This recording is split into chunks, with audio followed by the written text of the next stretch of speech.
दोस्तों नमस्कार। Learning by AP sir YouTube channel में आपका स्वागत है। आज है 26 सितंबर 2021 और आज के शुरू करते हैं इम्पॉर्टेंट करंट अफेयर्स। जो ये करंट अफेयर्स की पीडीएफ है विद आंसर, आपको लर्निंग बाय एपी सर जो ये आपको दिख रहा ये टेलीग्राम चैनल है, इसको ज्वाइन कर लीजिए। वहाँ पर ये पीडीएफ वीडियो जो अभी डिस्कस होने जा रही करंट की, इसी के साथ वहाँ उपलब्ध करा दी जाती है। तो शुरू करते हैं। पहला क्वेश्चन है, the government of Goa has launched the सरकार आपके द्वार इनिशिएटिव। तो गोवा सरकार के द्वारा भी हाल ही में सरकार आपके द्वार यानी गवर्नेंस एक होता है और एक गुड गवर्नेंस होता है।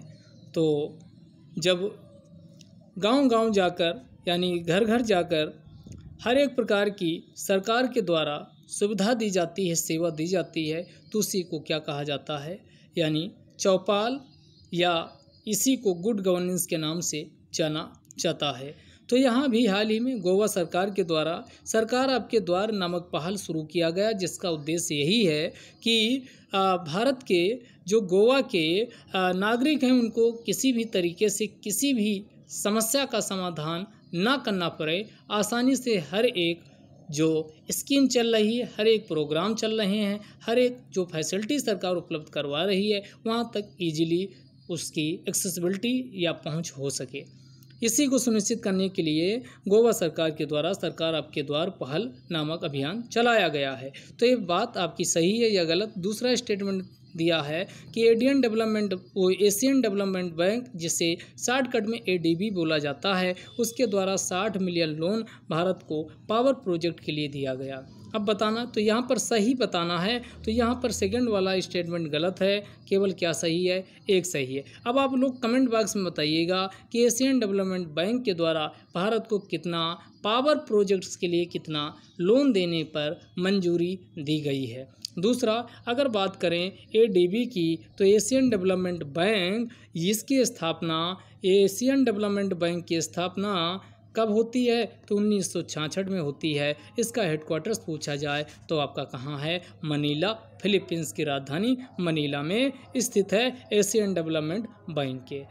मावात्सु कासाकावा इसके क्या हैं? इसके अध्यक्ष हैं। तो ये बातें आपको पता होनी चाहिए। कमेंट में एक क्वेश्चन आपको कमेंट बॉक्स में बताना है, कितने का लोन इसके द्वारा पावर प्रोजेक्ट के लिए मंजूर किया गया है।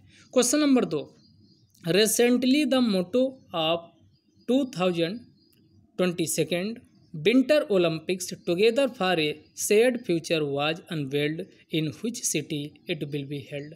यानी जो 2022 का शीतकालीन ओलंपिक होने जा रहा है, इस शीतकालीन ओलंपिक के लिए एक आदर्श वाक्य जिसे मोटो कहा जाता, तो ये मोटो अलग से आप नोट कर लीजिएगा। ये मोटो जो जारी किया गया वो कौन सा है? टुगेदर। ये अलग से पूछा जा सकता, together for a shared future, together for a shared future, ये मोटो जारी किया गया। तो आपको दोस्तों बताते चलें कि इसका आयोजन चाइना के बीजिंग शहर में किया जाएगा। अब दूसरा कमेंट में बताना है कि जो ये बीजिंग है क्या चाइना की राजधानी है? क्या चाइना की राजधानी है? दूसरे बीजिंग में कौन कौन से संगठन है, क्षेत्रीय या इंटरनेशनल या नेशनल, जिसके हेडक्वार्टर्स बीजिंग में स्थित हैं? एक आपको बता दे रहे हैं, SCO, आपको इसके बारे में हम डिस्कस भी किए थे। संघाई कोऑपरेटिव ऑर्गेनाइजेशन, इसका भी हेडक्वार्टर्स कहाँ है? बीजिंग में स्थित है। अब अन्य आपको बताना है कि अन्य कौन से बैंक हैं जिसके या अन्य संस्थाएं जिसका हेडक्वार्टर्स बीजिंग में है। यहाँ टोक्यो की बात करें तो ये जापान का एक शहर है। अभी टोक्यो ओलंपिक्स भी हुई है, तो उसके बारे में आप अच्छे से तैयारी कर लीजिएगा। पेरिस, ये फ्रांस की राजधानी है। और पेरिस किस नदी के किनारे है? तो पेरिस आपका सीन नदी के किनारे स्थित है। लंदन बात करें तो ये टेम्स नदी के किनारे स्थित है। अगले क्वेश्चन पे आते हैं। पूछ रहा कौन सही नहीं है? अच्छा क्वेश्चन पूछा है, ये सही नहीं वाला पूछा है, यहाँ ध्यान रखिएगा। Cristiano Ronaldo has become the highest paid footballer in the Forbes 2021 की लिस्ट जो फोर्ब्स पत्रिका के द्वारा जारी की गई, उसमें कह रहा जो क्रिस्टियानो रोनाल्डो हैं ये सबसे महंगे प्लेयर बन चुके हैं कमाई वाले। तो ये बात क्या सही है? दूसरा, Indian army will organise Vijay cultural festival Bharat की आर्मी के द्वारा विजय कल्चरल फेस्टिवल का आयोजन किया गया। कब से? 26 से लेकर 29 सितंबर के बीच।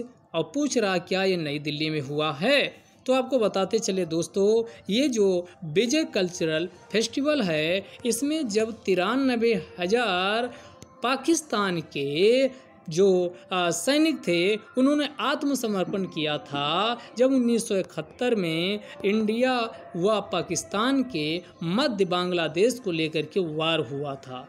और भारत के द्वारा जो इसी उपलक्ष्य में विजय दिवस भी हर साल 16 दिसंबर को मनाया जाता है, और 16 दिसंबर के दिन ही ये आत्मसमर्पण किए थे पाकिस्तानी सैनिक। तो उसी को यादगार में अभी ये शुरू किया गया विजय सांस्कृतिक दिवस। और विजय सांस्कृतिक दिवस ये 26 से 29 सितंबर को तो मनाया गया, लेकिन नई दिल्ली में ना होकर के ये कहाँ हुआ है? कलकत्ता में। तो यहाँ पूछा है, क्या ऊपर पूछा था कौन सही नहीं है? तो पहला बिल्कुल सही है,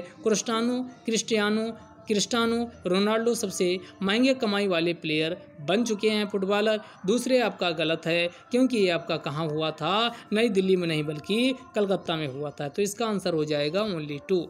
अगले क्वेश्चन पे आते हैं। पूछ रहा कि कौन सही हैं? Khadi and village industry commission, जिसे KVIC के नाम से जाना जाता है, khadi and village industries commission has set up the state's first tussar silk yarn production centre in the state of Haryana. इसको कॉमन सेंस लगा के भी आप कर सकते हो कि भारत का पहला टसर सिल्क यार्न, जो टसर होता है यानी सिल्क का जो काटन होता है सिल्क, वो आपका क्या हरियाणा में स्थापित किया जाएगा। तो ये हरियाणा में स्थापित नहीं किया गया, यहाँ पर पहला गलत है। दूसरा कह रहा है कि Ramnath Kovind presented the national service scheme award for 2019-20, यानी रामनाथ कोविंद के द्वारा जो राष्ट्रपति हैं इस समय, उनके द्वारा राष्ट्रीय सर्विस सेवा अवार्ड 2019-20 प्रदान किए गए हैं। तो यहाँ पर सेकंड स्टेटमेंट बिल्कुल सही है, पहला वाला गलत है। अब आपको बताना कमेंट बॉक्स में ये कहाँ लगाया गया है। ये आपके हरियाणा में नहीं लगाया गया। यहाँ बात आई थी KVIC की, तो KVIC ये ministry of micro small medium enterprise सूक्ष्म लघु मध्यम उद्यम मंत्रालय के अंतर्गत आता है। ध्यान रखिएगा, इसकी स्थापना 1956 में हुई थी KVIC की। तो ये एक प्रकार का संसद के पार्लियामेंट के कानून से इसे स्थापित किया गया। तो इस प्रकार यह एक प्रकार का स्टैट्यूटरी बॉडी है, सांविधिक निकाय है। अगले क्वेश्चन पे चलते हैं। सही कथन बताना है। Nirupama Roy has written his new book the fractured Himalaya, यानी द फ्रैक्चर्ड हिमालयन नाम से जो पुस्तक लिखी गई है, क्या ये निरुपमा राव के द्वारा लिखी गई है? दूसरा, अंत्योदय दिवस इज सेलिब्रेटेड एवरी ईयर 25 सितंबर। तो ये 25 सितंबर को हर साल अंत्योदय दिवस पंडित दीनदयाल उपाध्याय की जयंती को उपलक्ष्य में क्या मनाया जाता है? तो यहाँ पर दोनों स्टेटमेंट दोस्तों सही है। निरुपमा राव के द्वारा किस नाम से? तो ये हिमालय द फ्रैक्चर्ड हिमालय नामक शीर्षक से पुस्तक लिखी गई है। और 2014 में जब NDA सरकार आई तो उन्होंने प्रस्ताव लेके आया कि 25 सितंबर को पंडित दीनदयाल उपाध्याय जी की जयंती होती है, तो उसको अंत्योदय दिवस के रूप में मनाया जाना शुरू होना चाहिए। और ये पहली बार कब मनाया गया था? तो 2015 में इसे अंत्योदय दिवस के रूप में मनाया गया था।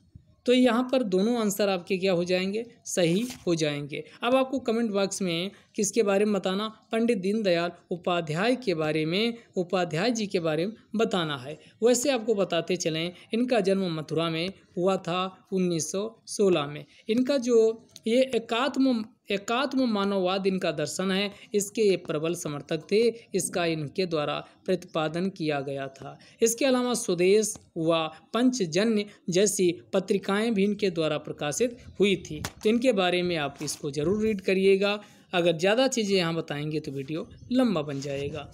आगे आइए, अगला क्वेश्चन पूछ रहा कि Gordon Brown has been appointed as the ambassador for global health financing.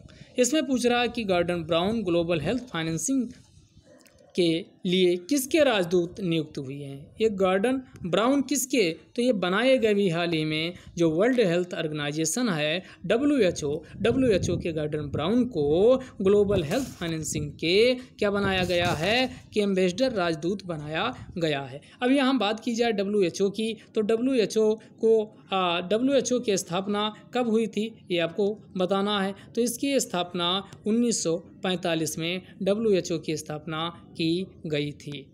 और WHO का मुख्यालय अगर पूछा जाए तो WHO का मुख्यालय कहाँ है? जिनेवा, स्विट्जरलैंड है। कहाँ है? जिनेवा, स्विट्जरलैंड है। अब आगे आती है बारी अब स्कीम की आती है। तो आज जो हम स्कीम डिस्कस करने वाले हैं वो आपकी है, पहले तो कृषि एवं किसान मंत्रालय की शुरू करते हैं। तो आप ये स्कीम आप अपनी नोटबुक में ये स्कीम को नोट करते चलिए, इकट्ठा हो जाएंगी और रिवीजन करने में आसानी होगी।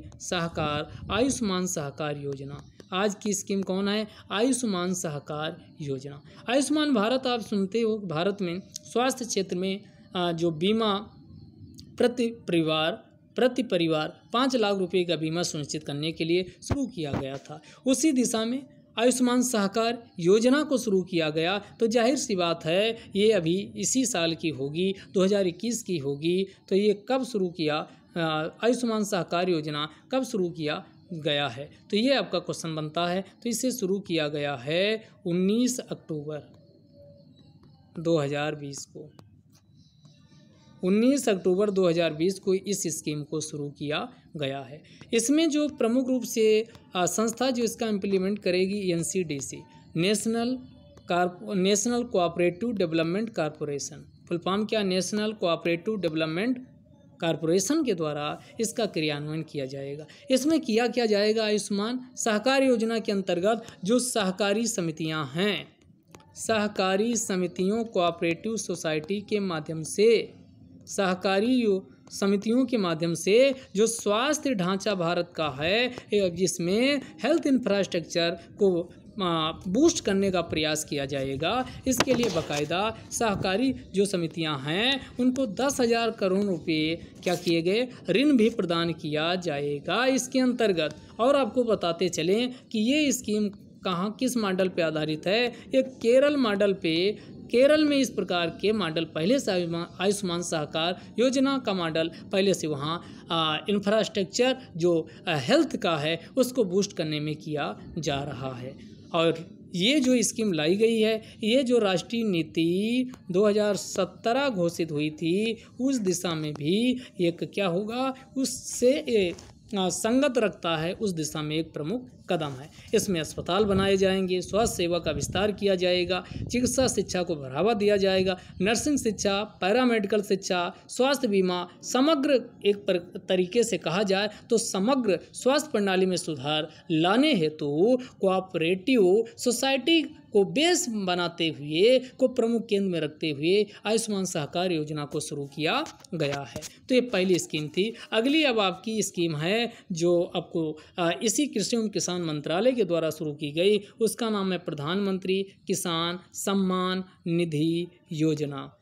ये आप इससे परिचित होंगे। इस योजना को कब लॉन्च किया गया? तो मोदी जी के द्वारा इस योजना को 24 फरवरी 2019 से, मोस्ट इम्पॉर्टेंट है ये डेट भी लिख लीजिए, 24 फरवरी 2019 को इसे शुरू किया गया। इसका उद्देश्य क्या है? भारत के 11.73 करोड़ जो किसान हैं, जो असंगठित क्षेत्र में हैं, उनको अनौपचारिक क्षेत्र में हैं, उनको कैसे उनको आर्थिक मदद पहुंचाई जाए, तो इसको सुनिश्चित करने के लिए इस स्कीम को शुरू किया गया है। इसमें जो लाभार्थी की पहचान करने का जिम्मा राज्य सरकार को सौंपा गया है। कौन लाभार्थी बेनिफिशियरी कौन होगा, ये कौन पहचान करेगा? राज्य सरकार। इसमें ऐसे लोग जो संस्थागत भूमि धारक हैं, जिनके पास जमीन काफ़ी ज़्यादा है, तो उसको इसमें शामिल नहीं किया गया। तो संस्थागत भूमि धारक को इससे अलग रखा गया है।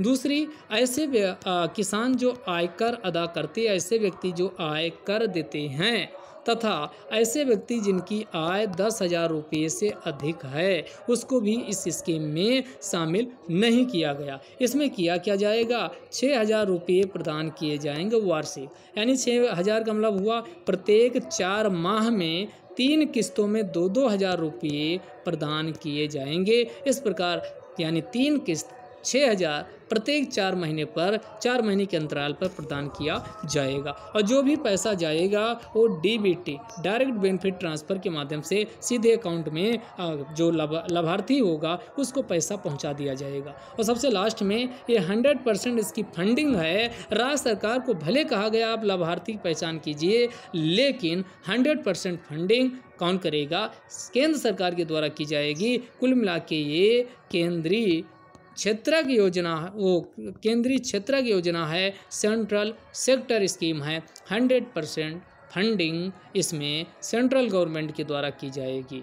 दूसरा, पति पत्नी या पिता अगर सरकारी नौकरी में है, बात आती है पति या फिर पत्नी या फिर पिता सरकारी नौकरी में है, सरकारी नौकरी या पेंशन भोगी या पेंशन उठा रहा, तब भी इस स्कीम का फायदा उस लाभार्थी को, उस व्यक्ति को नहीं दिया जाएगा। तो ये स्कीम थी प्रधानमंत्री किसान सम्मान निधि योजना। इसे 24 फरवरी 2019 को लॉन्च किया गया है। तो ये ध्यान रखिएगा। आज का डिस्कशन यहीं समाप्त करते हैं। जय हिंद, जय भारत।